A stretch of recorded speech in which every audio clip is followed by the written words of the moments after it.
కాదు. No daddy, no. నేనే చంపాలి. నా తల్లిని చంపిన ద్రోహిని నేనే చంపాలి. Daddy, what you mean? Blood for blood. వీడి రక్తం కళ్ళ చూసేదాకా నా కక్ష తలారు. కక్ష రాజా, అదే ఈ అమాయక సత్యాన్ని శివమెత్తిన సత్యంగా మార్చింది.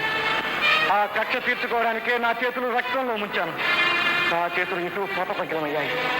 ఈ పని కూడా నన్నే పూర్తి చేయండి. డాడీ. అవును రాజా, నువ్వు హంతకుడు కాకూడదు. నా దారి నువ్వు తొక్కకూడదు. నేను అనుభవించిన నరకం నువ్వు అనుభవించడానికి వీల్లేదు. వెళ్ళు, వెళ్ళిపో. ఈ పాపాలన్నిటికీ దూరంగా వెళ్ళిపో. భూషణ్, చేసిన తప్పే మళ్ళీ చేస్తున్నావు. చట్టాన్ని నీ చేతిలో తీసుకుంటున్నావు. అతను చంపే అధికారం నీకు లేదు. ఇన్స్పెక్టర్, ఒక క్షణం నా టైం నీకే లొంగిపోతాను. శత్రు చేసిన లేకుండా చేసుకోండి. సత్యం,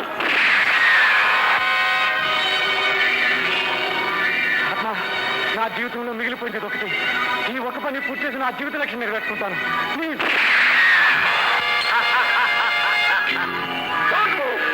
సత్యం, చాలా తెలివిగా ఎవరికి దొరకకుండా నా ఇద్దరు స్నేహితులు చంపేశావు. వ్యాపారాన్ని చేపట్టావు. కోటీశ్వరుడు అయ్యావు. ఇక నీకెదురు లేదనుకున్నావు. కానీ ప్రతి ప్రాణికి యముడు ఏదో ఒక రూపంలో పుట్టి పెరుగుతూనే ఉంటాడు. ఇప్పుడు నీ పాలిట యముణ్ణి నేను. నీ కళ్ళెదుటే నీ ఒక్కగానొక్క కొడుకు ఇంతకాలం నిన్ను వెన్నుగాచిన ఆత్మ శవాలుగా నేలరాల్తాను.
ఏం తప్పిస్తారండి? అవునండి, ఇన్నాళ్ళు నీ పిచ్చి, ఇప్పుడు ఈయన గారి పిచ్చి, మళ్ళీ 6 నెలలు పోతే తమరు పిచ్చి. ఎవరి పిచ్చి? మీ అమ్మగారు సిగ్గు వచ్చింది. అరే బాబాయ్, అర్జెంట్ గా 200 కావాలి. 200? మరి పుట్టిన సామాన్యుడా యువరాజు. యువరాజు యువరాజు అది అందుకే బాగా తర్చగా చేయాలి. నిజమేరా సత్యం.